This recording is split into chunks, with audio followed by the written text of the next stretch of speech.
નમસ્કાર ગુજરાત, તમે જોઈ રહ્યા છો ફટાફટ સમાચાર। રોજે રોજના સમાચાર જાણવા ચેનલને જરૂર સબસ્ક્રાઇબ કરી લો। તો આગળ સૌપ્રથમ સમાચારની વાત કરવામાં આવે તો રાજ્યમાં વરસાદને લઈને મોટી આગાહી સામે આવી, જેમાં અત્યારે આગામી દિવસોમાં ગુજરાતમાં અતિવૃષ્ટિ જેવો માહોલ સર્જાઈ શકે છે। સમાચાર આવી રહ્યા છે કે હવામાન વિભાગ તથા હવામાન નિષ્ણાતોએ આગાહી કરી કે 22 મેથી 30 ઓગસ્ટ સુધી રાજ્યમાં અતિ ભારે વરસાદની શક્યતા છે। આ ઉપરાંત ગુજરાતમાં 80% વિસ્તારોમાં વરસાદી માહોલ રહેશે અને અરબ સાગરમાં અપર એર સાયક્લોનિક સર્ક્યુલેશન સર્જાશે, જ્યારે 18 ઓગસ્ટ દરમિયાન અરબ સાગરમાં એક કરંટ આવશે એટલે કે આજે, જેના કારણે વરસાદ સિસ્ટમ ઊભી થવાની સંભાવના રહેશે। તો આગળ બીજા મહત્વના સમાચાર આવી રહ્યા છે કે અનેક રાજ્યોમાં ભારે વરસાદનું એલર્ટ, જેમાં અત્યારે હિમાચલ પ્રદેશ, ઉત્તરાખંડ, રાજસ્થાન અને અન્ય ઘણા રાજ્યોમાં ભારે વરસાદે અત્યારે તબાહી મચાવી છે। સમાચાર આવી રહ્યા છે કે અત્યારે હવામાન વિભાગે અનેક રાજ્યોમાં ભારે વરસાદનું એલર્ટ જાહેર કર્યું અને એમાં છત્તીસગઢ, ઓડિશા, પશ્ચિમ બંગાળ, તમિલનાડુ, કેરળ, હિમાચલ પ્રદેશ, ઉત્તરાખંડ, રાજસ્થાન, મધ્યપ્રદેશ, મહારાષ્ટ્ર, ગોવા, ગુજરાત, ઝારખંડ, આસામ, મેઘાલય, નાગાલેન્ડ, મણિપુર, મિઝોરમ તથા ત્રિપુરામાં ભારે વરસાદની આગાહી કરવામાં આવી છે। તો આગળ બનાસકાંઠાના પશુપાલકો માટે ખુશીના સમાચાર સામે આવ્યા છે।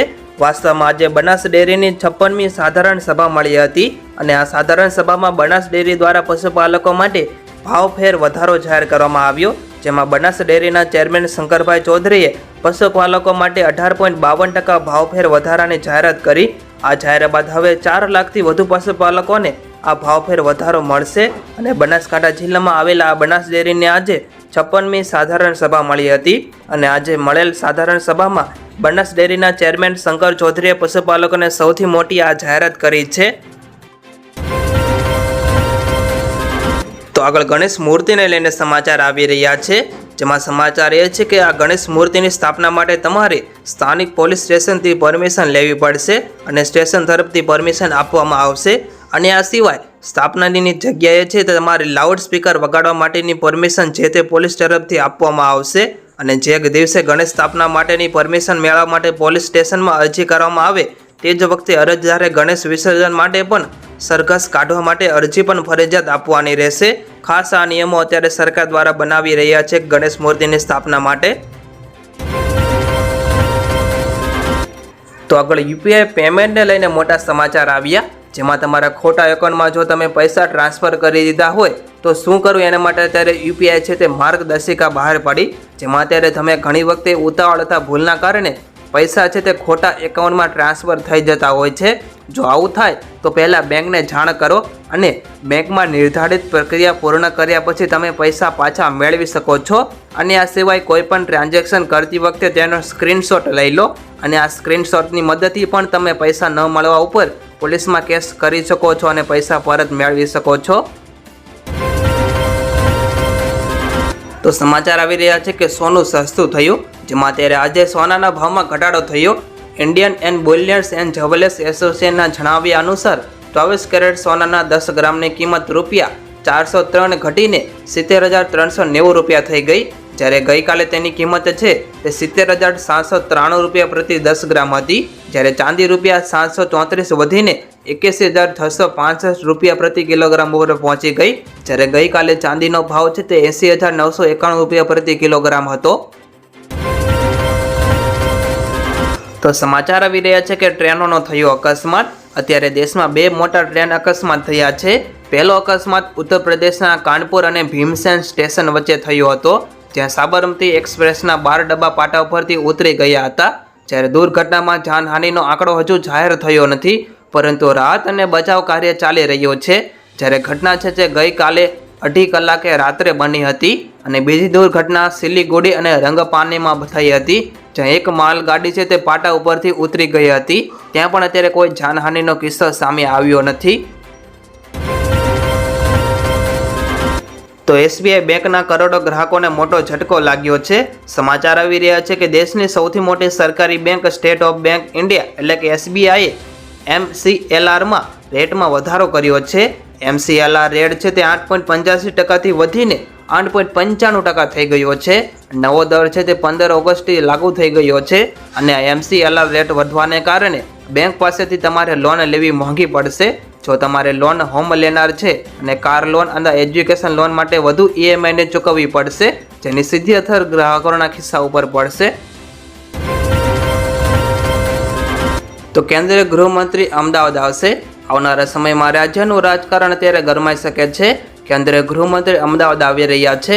આ દરમિયાન જેઓ છે તે સિંધુ ભવન રોડ ઉપર ઓક્સિજન પાર્ક અને મકરબાર્ગમાં સ્વિમિંગ પુલ સહિત 1003 કરોડના લોકાર્પણમાં ખાતમુહૂર્ત કરશે. જ્યારે મ્યુનિસિપલ કોર્પોરેશન દ્વારા વિવિધ વિસ્તારોમાં શાળાઓ અને આંગણવાડીના મકાનોનું નવીનીકરણ કરવામાં આવ્યું છે, જેનું લોકાર્પણ કરવામાં આવશે અમિત શાહ દ્વારા. અને મલ્લિકાર્જુન ખડગે 23મે પણ અત્યારે ગુજરાત આવી રહ્યા છે. ત્યારે રાજકારણ ગરમાઈ શકે તેવા સમાચાર આવી રહ્યા છે.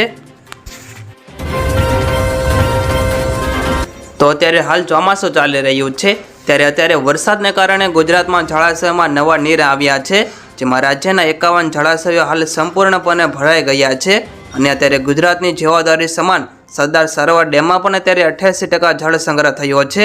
અને એમાં રાજ્યના 206 જળાશયમાં 62% જળ સંગ્રહ થયો.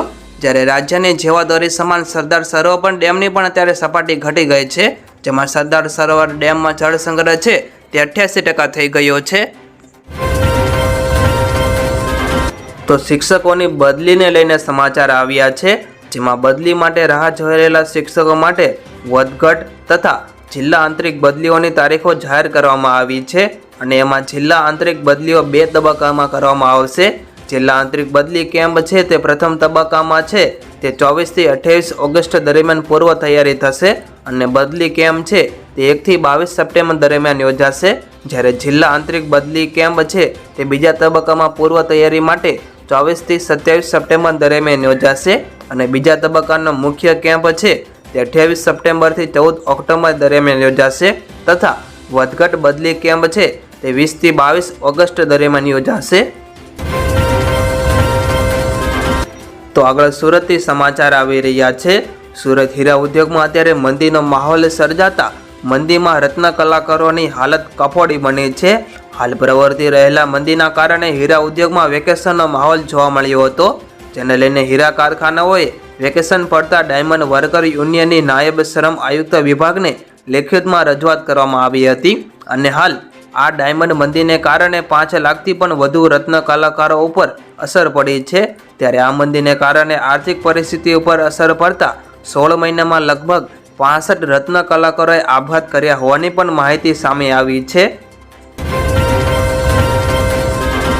તો હાલ શાકભાજીના ભાવમાં સિઝન પ્રમાણે નાના મોટા બદલાવ જોવા મળે છે, જેમાં ખાસ કરીને ચોમાસા દરમિયાન શાકભાજીના ભાવમાં મોટો ફેરફાર જોવા મળતા હોય છે, જેના કારણે અત્યારે ગૃહિણી અને રસોડામાં બનતા શાક ઉપર મોટી અસર પડતી હોય છે.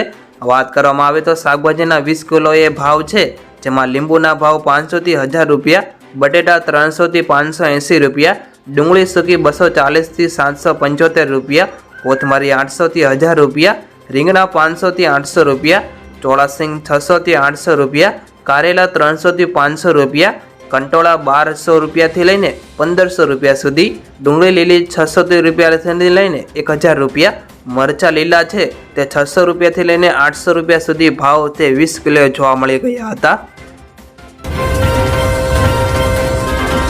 તો આ સિઝનમાં વરસાદ છે તે રાજ્યભરમાં મેઘરાજાએ ધમાલ મચાવી છે, છતાં અમુક તાલુકાઓ તથા જિલ્લાઓમાં વરસાદથી વંચિત રહ્યા છે. અને અત્યારે રાજ્યના 54 તાલુકામાં સરેરાશ કરતાં 50% કરતાં પણ ઓછો વરસાદ નોંધાયો છે, જેમાં અત્યારે સુરેન્દ્રનગરના લખતર તાલુકામાં સૌથી ઓછો સરેરાશ 22% વરસાદ વરસ્યો હતો. અરવલ્લીના માલપુર તાલુકામાં 28%, રાજકોટના જસદણ તાલુકામાં 28% વરસાદ, સુરેન્દ્રનગરના મૂળી તાલુકામાં 26% વરસાદ નોંધાયો. રાજ્યભરમાં અત્યારે 43 તાલુકામાં 40 ઇંચ કે તેથી વધુ વરસાદ વરસ્યો છે, તેમજ 77 તાલુકામાં 20 થી 40 ઇંચ સુધી વરસાદ નોંધાયો છે. જ્યારે બોટાદ જિલ્લામાં પણ અત્યારે સમગ્ર જિલ્લામાં બોટાદમાં છે તે અત્યારે 30%થી વધુ વરસાદ નોંધાયો છે. તો આગળ સમાચાર આવી રહ્યા છે કે વર્લ્ડ હેલ્થ ઓર્ગેનાઇઝેશન એટલે કે WHO એમ્પોક્સ એટલે કે મંકી પોરેક્સના વધતા જોખમને લઈને આ વાયરસને વિશ્વ આરોગ્ય કટોકટી જાહેર કરી, જેને લઈને આ મંકી પોક્સ તરીકે ગણાતા વાયરસમાં કોંગો સહિત 13 આફ્રિકન દેશોમાં ઝડપથી ફેલાઈ રહ્યો છે.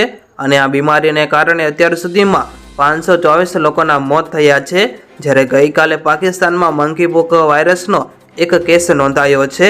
અને અત્યારે WHOના ડાયરેક્ટર જનરલ ટેડ્રોસ અધાનોમ ઘેબ્રેયસસે કહ્યું કે આ કેસ ઉપર વધેલા IHR કટોકટી સમિતિની બેઠક પણ અત્યારે રજૂઆત કરવામાં આવી રહી છે.